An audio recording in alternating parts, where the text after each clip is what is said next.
everybody, it's Chris from the Evermore podcast, the Newcastle United podcast, and the Evermore YouTube channel. We're back with another pre-match preview of this weekend's coming fixture against Crystal Palace live at St James's Park from 3 o'clock. So we're finally just got over the Liverpool defeat. We're going to get stuck into this fixture, let you know what we think, how we're going to line up, and what our thoughts are about the game and hopes for a result. Just before we do a little bit of housekeeping, if you haven't already, please click that like and subscribe button. We'd love you to come and join us. We're about 1,750 something, I think, subscribers. So we're not a million miles off the 1,800. So help us get there. Smash the bell as well. You won't miss any of the videos, whether it be the live shows we do every Monday and Wednesdays, or the pop-up videos like this for previews and match reviews and so forth. So let's get stuck into this then. So Crystal Palace coming to St James's Park at the weekend. We've got a good track record against Palace, to be fair. This is the kind of fixture, even in the darkest days of the Ashley era, we'd still fancy for chances to get a decent result against these guys. Palace are a good side, they're no mugs, they started quite well in the season. Just to kind of look at their fixtures here in terms of their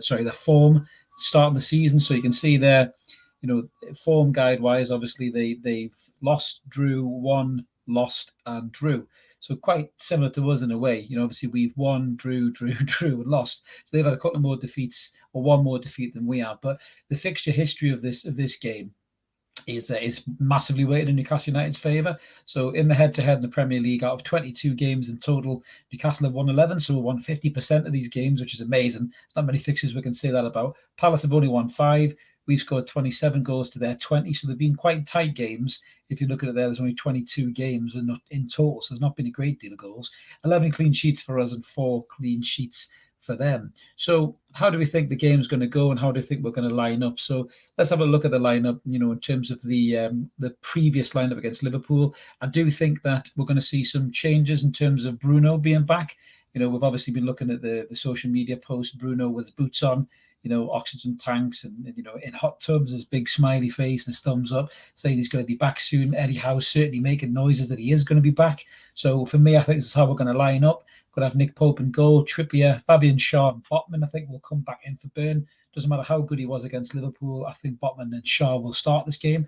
Matty Targett was back to his best, I think, midweek. He dealt with Salah really well. He looks like he's got that fitness back, that sharpness back. That rust against Tranmere was obviously just him finding his feet again. Midfield 3, as I said there, Bruno will come back in with his quality and his energy alongside Joe Linton and Willock, who both had really good games midweek against Liverpool. And the front 3 is going to be Miguel Almiron, Ryan Fraser, and we're going to get to see a home debut for Alexander Isak. I know he had a dead leg. Apparently that's why he went off against Liverpool, but I'm backing him to shake that off and make his home debut at St James's Park in front of a packed crowd, no doubt, 52,000. How do I think this game's going to go? Well, Palace are a good side, but I think their danger man is always the same guy. It's Wilfried Zaha.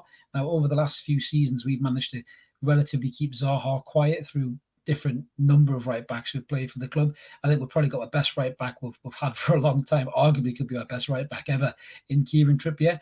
He's not as fast as maybe DeAndre Yedlin was when he had Zaha in his pocket, but what Trippier does have, he has that experience, that positional sense. He's no slouch either, but I think what he'll do is he'll frustrate Zaha. I think he'll get on the right side of him. He'll win free kicks. He'll break up the play. Zaha won't like that. I think you'll be able to play against him very well.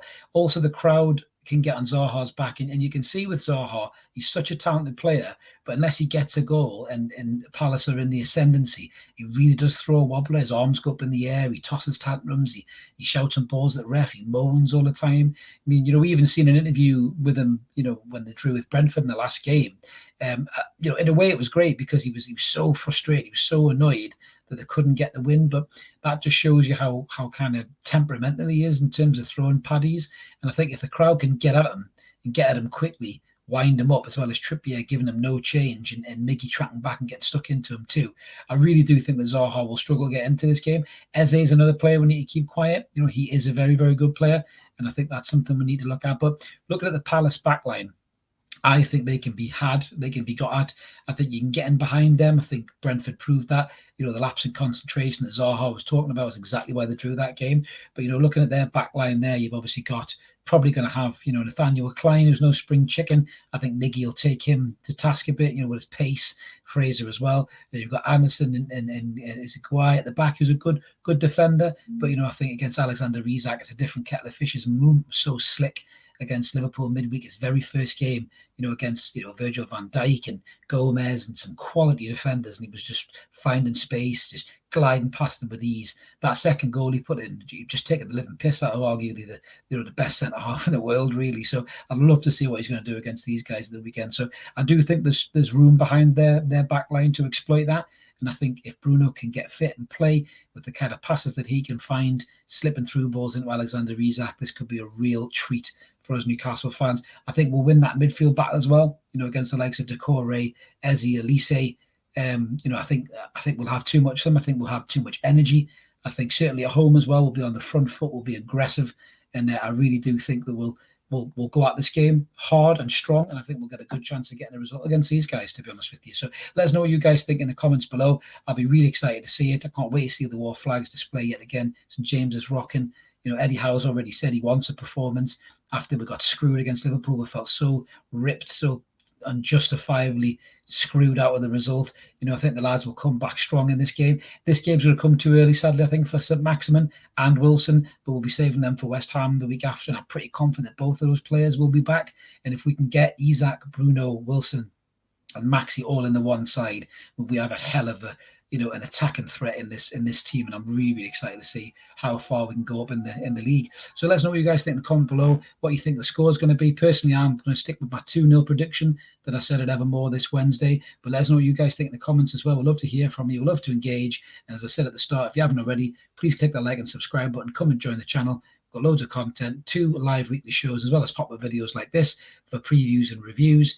And we'll catch you on the next episode. Let's keep supporting that team of Core United. I'll probably be back for a match review, and hopefully it'll be 3 points to Eddie Howe's Mags, and we'll be marching back up the Premier League. We'll catch you later.